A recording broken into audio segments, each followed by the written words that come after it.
আসসালামু আলাইকুম দর্শক, দূরদর্শন টিভি সংবাদে আপনাদের স্বাগত। সাথে আছি আমি মেহেদি হাসান। দেশ ও বিদেশে ঘটে যাওয়া গুরুত্বপূর্ণ সব ঘটনা নিয়ে আজকের সেরা সংবাদ। চলুন শুরুতেই দেখে নেওয়া যাক সংবাদ শিরোনাম। দেশের অর্থনীতিতে স্বস্তি, রেমিটেন্স প্রবাহে নতুন রেকর্ড। লোডশেডিং মোকাবেলায় নতুন বিদ্যুৎ কেন্দ্র উদ্বোধনের ঘোষণা। বাজারে নিত্যপণ্যের দামে মিশ্র প্রতিক্রিয়া, কমেছে পেঁয়াজের দাম। আইসিটি খাতে বড় বিনিয়োগের সম্ভাবনা, 500 কোটি টাকা আসছে স্টার্টআপে। চ্যাম্পিয়ন্স লিগ ফুটবল টানটান উত্তেজনায়, সেমিফাইনালের প্রথম লেগ ড্র। বঙ্গোপসাগরে লঘুচাপের আভাস, উপকূলীয় সতর্কবার্তা ও বৃষ্টির সম্ভাবনা।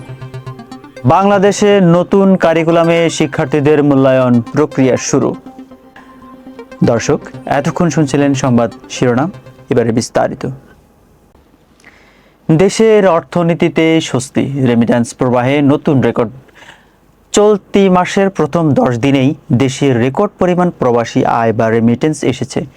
বাংলাদেশ ব্যাংকের সর্বশেষ প্রতিবেদন অনুযায়ী বৈধ পথে রেমিটেন্স আসার হার গত বছরের এই সময়ের তুলনায় 15% বৃদ্ধি পেয়েছে। মূলত প্রবাসীদের জন্য সরকারের বিশেষ ইনসেন্টিভ এবং ব্যাংকিং চ্যানেলে ডলারের বিনিময় হার স্থিতিশীল থাকায় এই ইতিবাচক পরিবর্তন দেখা যাচ্ছে। লোডশেডিং মোকাবেলায় নতুন বিদ্যুৎ কেন্দ্র উদ্বোধনের ঘোষণা। দেশজুড়ে চলমান তাপপ্রবাহ ও বিদ্যুতের বাড়তি চাহিদা মেটাতে আগামী সপ্তাহেই নতুন একটি বড় বিদ্যুৎ কেন্দ্র গ্রিডে যুক্ত হতে যাচ্ছে।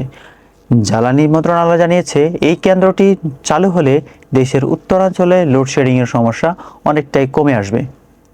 পাশাপাশি আমদানিকৃত কয়লার সরবরাহ স্বাভাবিক রাখার প্রচেষ্টাও অব্যাহত রয়েছে।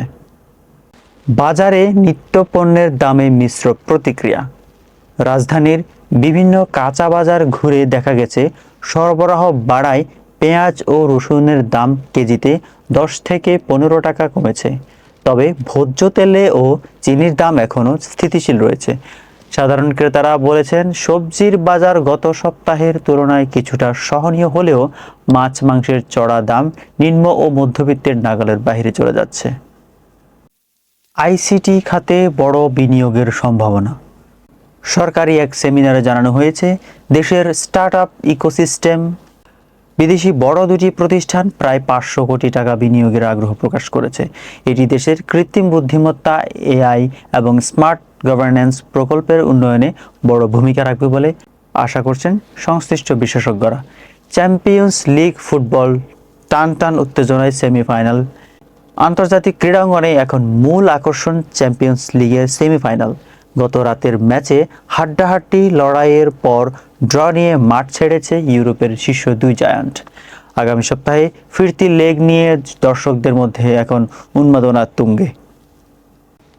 ঘূর্ণিঝড়ের পূর্বাভাস, উপকূলে সতর্কবার্তা। বঙ্গোপসাগরে একটি লঘুচাপ সৃষ্টির সম্ভাবনা দেখা দিয়েছে বলে জানিয়েছে আবহাওয়া অধিদপ্তর। এর প্রভাবে আগামী 48 ঘন্টার মধ্যে উপকূলীয় এলাকায় দমকা হাওয়া সহ ভারী বৃষ্টির সম্ভাবনা রয়েছে। সমুদ্র বন্দরগুলোকে 1 নম্বর দূরবর্তী সংকেত দেখিয়ে যেতে বলা হয়েছে এবং মাছ ধরার নৌকাগুলোকে সাবধানে চলাচলের পরামর্শ দেওয়া হয়েছে। শিক্ষা ব্যবস্থায় নতুন কারিকুলামের মূল্যায়ন শুরু। মাধ্যমিক পর্যায়ে নতুন কারিকুলামের শিক্ষার্থীদের শিক্ষাকালীন মূল্যায়ন প্রক্রিয়া আজ থেকে শুরু হয়েছে। শিক্ষা মন্ত্রণালয় জানিয়েছে, এই পদ্ধতিতে শিক্ষার্থীদের মুখস্থ বিদ্যার পরিবর্তে ব্যবহারিক দক্ষতা ও সৃজনশীলতার উপর বেশি জোর দেওয়া হচ্ছে।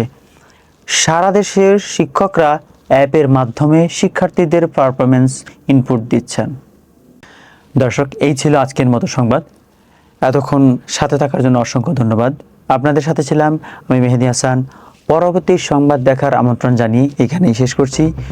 দূরদর্শন টিভির সাথে থাকুন। আল্লাহ হাফেজ, আসসালামু আলাইকুম।